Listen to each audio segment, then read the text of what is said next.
This is page 21 in the Blue Book. The song is Sailing. It's called An Old Song of the Sea.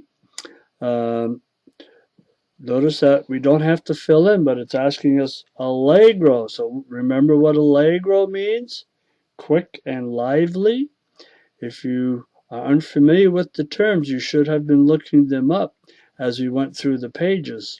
They're going to expect that you know what these mean now. Now this song introduces something that's very common in piano music and in singing music. If we look up here at the top corner, we see, and I'm going to move the camera down, it's called the fermata. Fermata, this sign, and it has like a half a circle with a dot in the middle, is called a fermata, and it lengthens the value of the note. The sign is sometimes called a hold. Now the fermata will usually appear just over one note. It won't be over a whole area. And it kind of says you can hold that as long as you like. There's no specific time. You can hold it a long time. You can ignore it totally.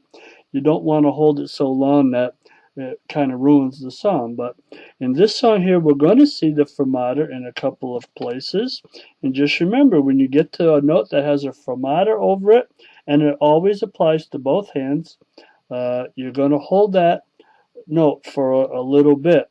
Now this song also on the end of the second line has the left hand over. Now we've done that plenty of times, and notice that's going to high C, one octave up from middle C.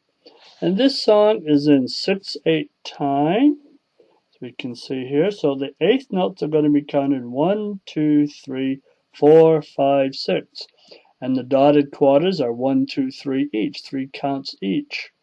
And there's some flats and naturals and sharps. You got everything in this song, but I don't think you'll have any trouble. We start out with thumbs on middle C.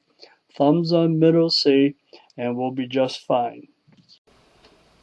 Now there are a couple of places that we want to take a closer look at.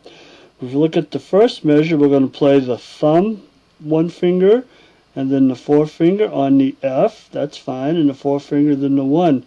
But notice over here, after we played the 1 on sailing, on the ing, we're going to use the 3 finger on the D and the 2 finger on the C sharp. So we're going to go 3, 2, 3, and then the 5 is now going to be playing the F, and then the 3 finger is going to play here, and the 2 finger is going to play middle C.